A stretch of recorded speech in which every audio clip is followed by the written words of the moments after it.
Hello, greetings. This is Gilles Mancier. I wanted to come very briefly today to greet you, to send blessings. It is Sunday here, and I hope you're having a wonderful weekend. The energy right now of the equinox allows us to balance meditation and reflection for what we receive in our meditation, in our dreams, in our inspiration, in our intuition, has to be balanced and integrated within our mind complex, even if they're not necessarily related to the outside world. They have to be integrated, and so it takes both the creative and the receptive mind to have a balanced life and a happy life. A very important concept that needs to be understood, for there is many perspectives. Of course, there is countless perspective on the earth as far as what life is about, where it comes from, what is the point. All of those the meanings and values of life is purely personal, yet they are higher value and higher meaning that can reveal ourselves that can be revealed to our consciousness once we open to a higher aspect of ourselves, such as the God self. For many throughout history, man has always wondered about all those things, and in many sense, I have my own perception of things that to me, my own wisdom transcends whatever value of philosophy, religion, or science can be presented on the outside world. Whatever I know is what I know, and I cannot change that. Yet, and I'm even asked to share that, because those knowledge will eventually take roots and will help humankind to find a true way out of the nightmare in order to create a dream. For life is a dream. So the problem is that when we dream, we do not. Some people have created nightmares for themselves, and they continue to push the nightmare into the world. And so we all have to follow this collective thing. So what I'm asking is to disengage from the outer matrix and to create your own dreams, in a positive dream, something that is your highest potential, highest aspiration, your highest desire, and then allow the universe to bring it into your life in a way that is easy and graceful. For the universe has resources that we cannot even believe. Nobody really knows where we come from, where the stars come from, the universe come from, the human body, these amazing cellular structures, the cellular structures, the whole complexity of being. All those things, neither science nor religion nor philosophy have been able to have a full, and that can, some of them may say that they do understand, but actually they don't. And so the only way we can truly understand that, not the whole picture maybe, but it's through our ability to communicate with our higher self, with our God self, with our soul and our soul group, our spirit guides, whichever way we are able to unfold that connection to the invisible world. When I talk, all those things I talk about is related to the spiritual school of non-being, the psychology, Transcendental Psychology. When I speak of non-being, I don't speak of non-being in philosophical terms, as the ancient Greek would use it. For them, the being was what was real, what was existing, and the non-being was inexistent, did not exist. When in Transcendental Psychology, being is the appearance of thing. It is the envelope of energy, and the non-being is all the energy world that is within and without, that is the invisible world, God being the absolute non-being. And so that is really where we need to seek and find, and where we will find the truth that we are looking for. For everybody is looking for truth, and everybody is sincere, no matter which way we go, whether it is the philosophers, the scientists, the religionists, everybody is looking for to discover truth.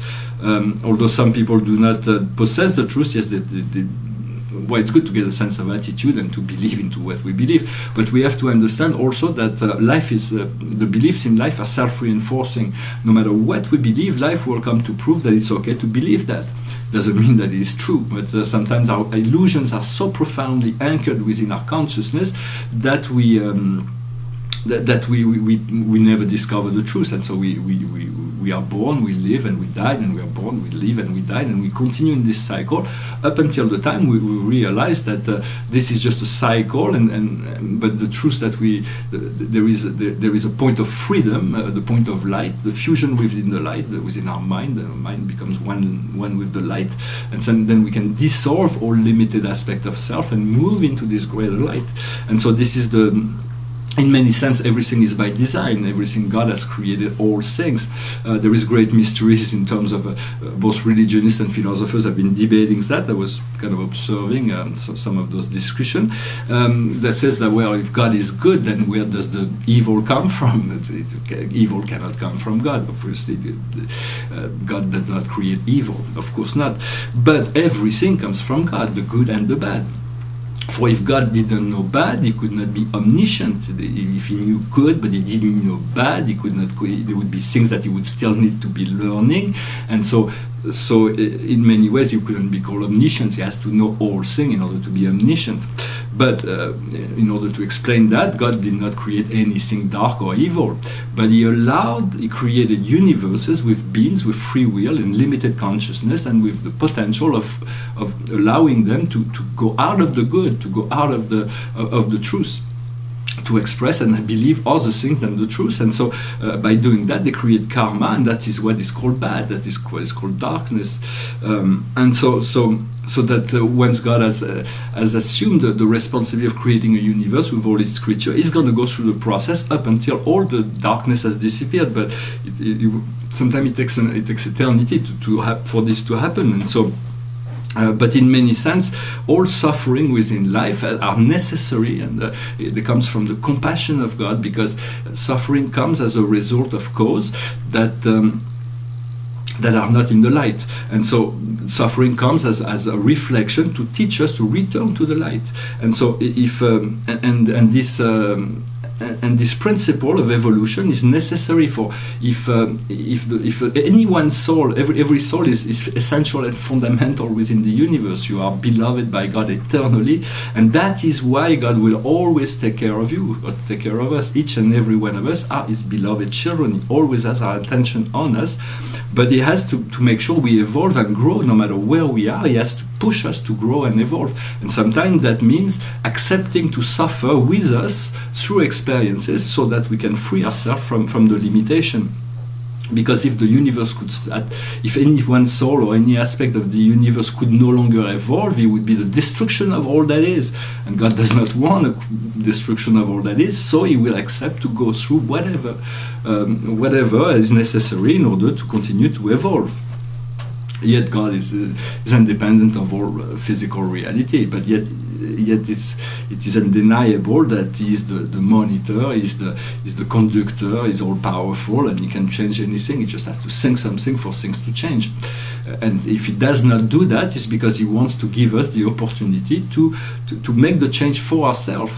And then if you just need to think something else, and then things change when it is the time. So we are moving towards a time where there will be a great change of energy on the earth. So we have to learn to focus, to let go of the nightmares that have been created by beings who have life is a dream, but beings we are living in ignorance, and therefore we are able to create all kinds of beautiful dreams or horrible nightmares.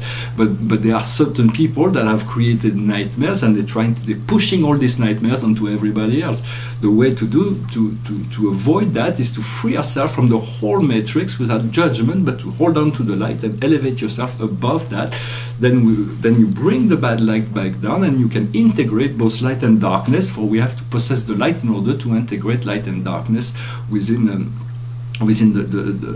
a balanced matrix of consciousness, where we are able to be free of that, yet observing this constant opposition between light and darkness. There is a constant opposition, a fight between those two polar opposites, and that is what creates the dynamic of growth and evolution within the universe. So all those things are necessary, yet we are not victim, we are the creator of our life, and therefore we are, at any point in time, we can free ourselves from any situation.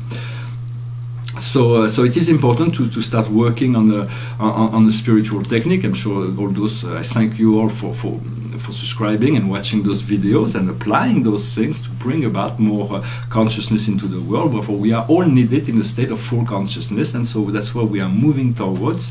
Right now, personally, I'm working with Thoth, the master Thoth of the Atlanteans, in the pyramid in Egypt. I spent a lot of time there, and the master Orlet in the 9th dimensional temple. For that is very ethereal kind of energy, but it is really it is the 9th dimension is the entry into the angelic frequency level. But for now, we can use the fifth dimension as the connecting point between the higher planes and the world of form and physicality. Or fourth dimension, you can imagine whatever temple in your imagination. You can project and create in your imagination on the astral plane, even in the fourth dimension. You can create any vision, anything, and go back and return and cultivate it. It's your world. It is your world.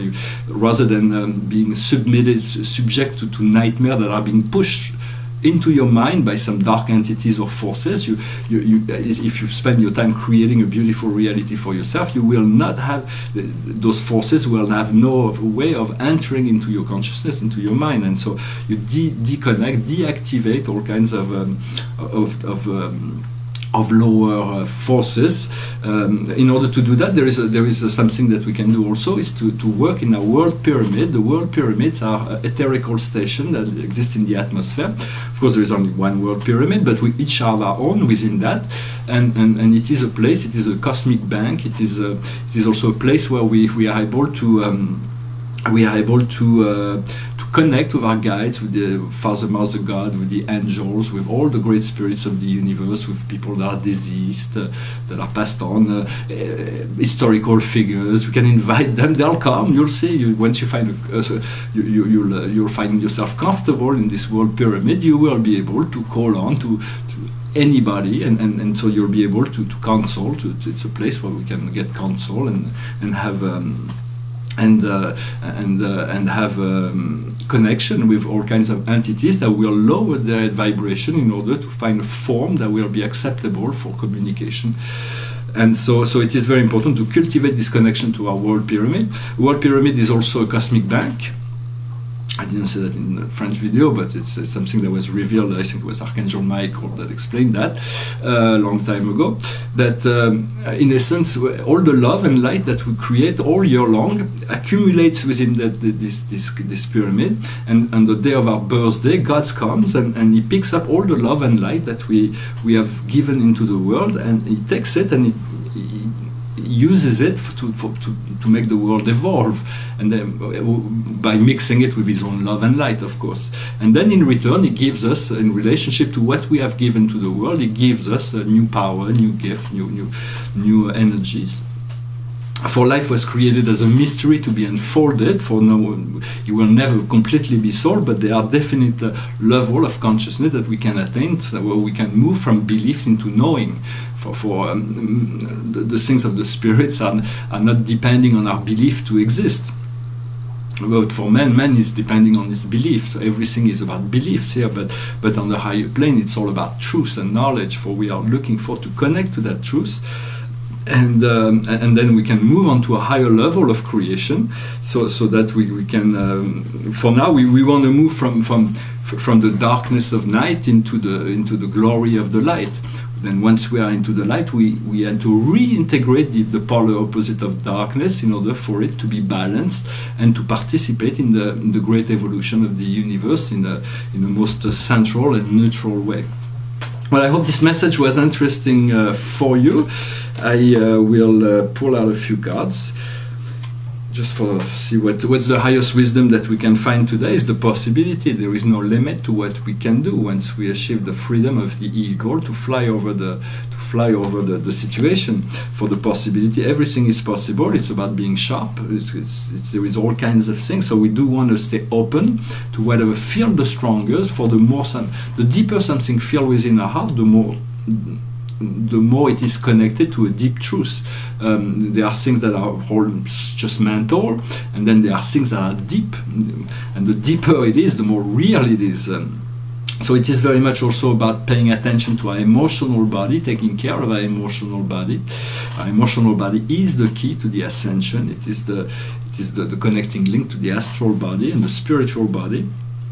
What we need to understand is participation. What do we need? We just need to participate in whichever way, but it's about using our will to engage higher forces that can, because of our benevolence and our desire to move in certain direction, will engage higher forces that will make manifestation and things happening with a lot more flow and grace and ease. It's about being able to learn to utilize the spiritual resources. There are millions of angels that are here to help, but they cannot engage in any project other than that which they're already involved in, unless we ask them to. Then if it's for the highest good of all, they will come, and things will go a lot easier once we are surrounded by angels, and very all the distraction will bounce back. The path will be clear, and things will happen. For the will of God, God is all powerful. He can change anything. He only has to think something for something to change. And so, but if he does not do that, it's because he wants us to assert our free will towards love and light and compassion and courage and the highest good of all, and to discover that our own highest good takes precedence, our own ascension takes precedence over all other matter. Once we achieve this ascendance, we are asked to descend and to share that experience in order to move into a level of service, of course. For life, we are all interconnected. So since we are connected to this world, we want to disconnect from that which bound us to limitation, but we also want to assist all that are willing and able to move into this realm of life and this consciousness of possibility of liberation and freedom. What we need to do is the thunderbolt. It's the house on fire. So it is very powerful energy of transformation. Let's say that if we do not pay attention to the little sign, then there will be greater signs. The universe will get its way. So it is better to do the shift voluntarily than to have to wait for it's better if we see the house is about to fall down. It's better to move into another house rather than to wait that it fell on us and then say, it fell on me, but I didn't know where to go, so I thought I'd stay here. Well, no. So it's about allowing ourselves the time of transition to know that there will be an evacuation of certain old energies, and for a time it may feel a little bit of longing, a little bit of nostalgia, a little bit of time to let go, but trust that there will be something new that will be coming. And that which will be revealed by your inner voice, by your intuition. The intuition is the essence. It's the beginning of something that connects us to something far greater. The greatest message, the general message for us today is, here it's called schizophrenia, but it's not schizophrenia, it's actually duality. It's about you have to make a choice. Because sometimes we are being pulled in two different directions. There is a part of us that wants to go that way, and then a part of us that wants to go that way. When you don't know, usually there is a third way that can always be discovered. And so also to pay attention to the sign of light, of life. Life is always, like today I was coming back from the market, and I would say, well, should I go straight or should I go to the right? There's absolutely no difference.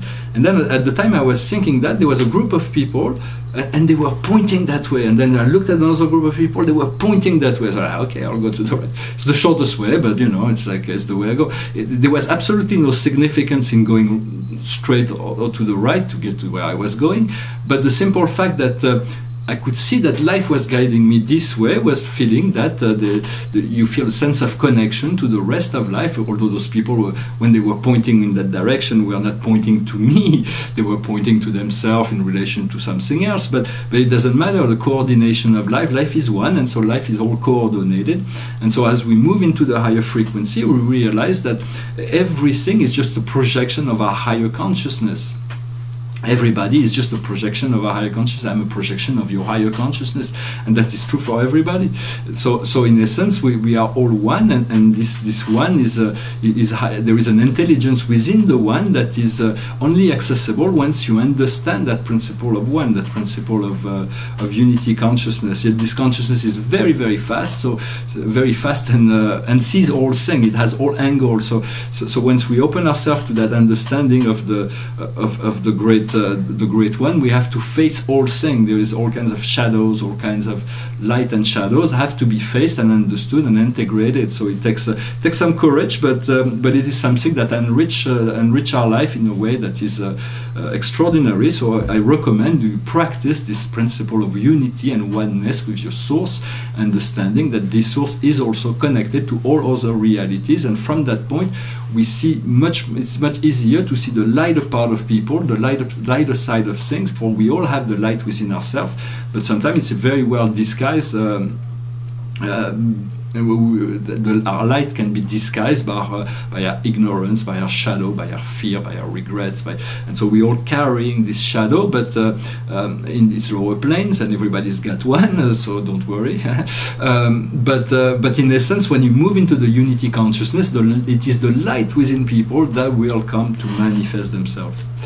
And so once we do that, we find maybe isolated, for we may be the only one to understand that, and it's not something we can share because people may not be ready. So we find isolated. It is somebody that's frozen within the ice, and so he's crying. But the fact that he's crying is liberating energy, and he's suffering. You're dissolving the veil, which will bring him to this level of happiness, and eventually will come to the level of abundance. I wish to also address blessing, thought, light, love. I wanted to send to ask God to pray for all those who are suffering with those great earthquakes and hurricanes, and all those things are very, very difficult to live. I used to live in Los Angeles. We had many earthquakes, and it is very, very I mean, it's a powerful experience. And also I used to live in Miami in 1992. I was living in South Beach, and we had Hurricane Andrew that went all the way through, that killed all of the trees, all the great trees of Miami. But so in essence, those things can be very. After that, there is a whole healing that needs to happen, a reconstruction, mostly in small islands. I'm sure it's even more difficult, and I can sympathize. I mean, there is not much we can do except sending light and love, but I understand that those things are necessary. There is no way the planet would do that if there wasn't a necessity to release tension. Man has to grow, has to evolve. And sometimes he has to go through some traumatic experiences. The point that I could see, the positive light that I could see was, for instance, when I was in Miami in 1992, there was this great big hurricane named Andrew, and in Coconut Grove, I remember there were yachts, 40 meters yachts, that were in the middle of the city. And there is in Coconut Grove particularly, there is some very, very, very poor area and very, very rich area that are really nearby. And some of those people never talked to each other, but there was no more electricity, there was nobody had nothing, so everybody had to create new ways of communication with each other. All the communities would work together to rebuild their community, regardless of their social status or their color or their religion or whatever. Everybody was brought back down to the level of prime necessity to be of help to one another. And also another thing that I saw that was extremely extremely positive, let's say, during this hurricane, which was quite a big thing, was that the army was here. But for once, I could see that the army was very useful. Those people were highly trained and really helpful in solving some of the problems. For once, they were really useful in doing something that served the population. So in essence, we have to learn that we have to use everything to experience. We're going to rebuild. Of course, those islands will be rebuilt, hopefully rebuilt better, with better materials. We do have the means to construct better material, better construction. We have the means, we'll discover the means to control the weather.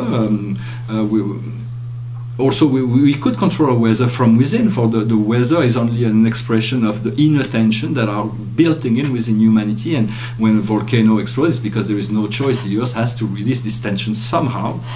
And it's true for all natural catastrophes. Unfortunately, it is necessary for without that the world could not evolve, and if the world could not evolve, then the whole universe would disappear, and everything would be gone. And so So in order to want to live eternally, God has to accept, to suffer with us, to go through, to have the compassion, to allow ourselves to go through all kinds of things, knowing that this reality is just temporal, it is just it is an experience, and that our eternal soul is always protected. We can never be in danger. God loves us too much to ever put any soul in danger, no matter how long they spend in the samsara, in the darkness of night, like Todd calls it. We will all return to the point of origin where all things, we will realize that all things have always been well and will always be well. It is just experiences that we go through, and so we still want to pray and send our love and blessings to all those who have been suffering with those mega storms. I wanted to finish with a little song. It's a song that has a Dantesque quality. It made me think of Dante. The song was written by Bob Dylan and U2 and 3 other people. I'm not really sure how you can, 5 people can come together to write a song. I can't imagine using other people to create my paintings, but maybe once I get into music I'll understand it better. I can 5 people come together to make a song. This one is very beautiful. It's called Love Rescue Me. Goes like this. Love rescue me, come forth and speak to me, raise me up and don't let me fall. No man is my enemy, my own hands imprison me.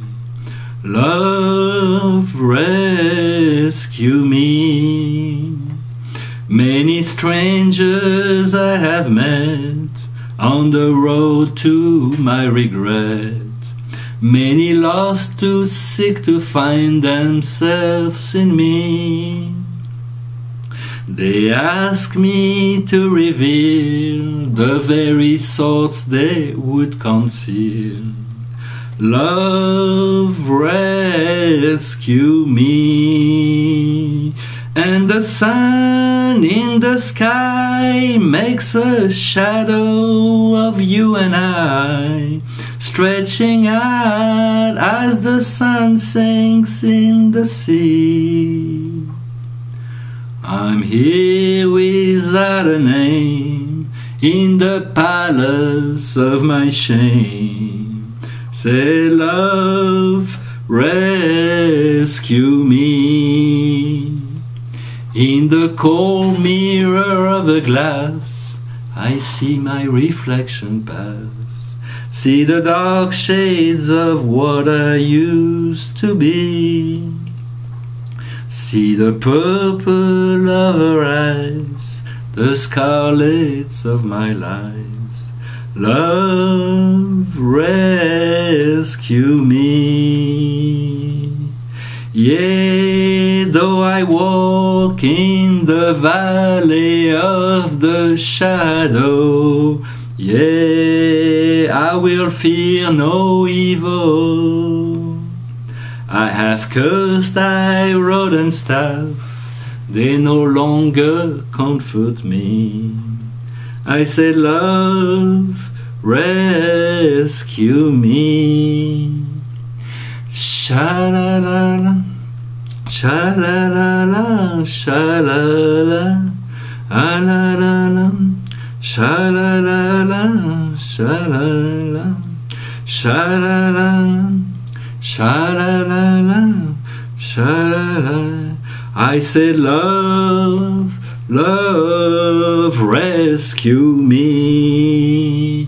I said, love, climb up the mountain. Said, love, I said, love, oh my love. On the hill of the sun, I'm on the eve of the storm, and my words you must believe in. Oh, I said, love, rescue me. Oh yeah, oh yeah, oh yeah. Yeah, I'm here without a name in the palace of my shame.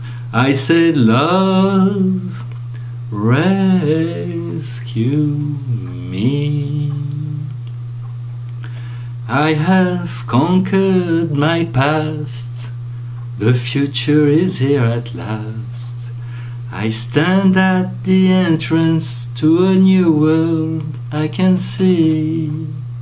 The ruins to the right of me will soon have lost sight of me. Love, rescue me. Well, thank you very much. I wish you a wonderful day, and I'll talk to you later. Namaste.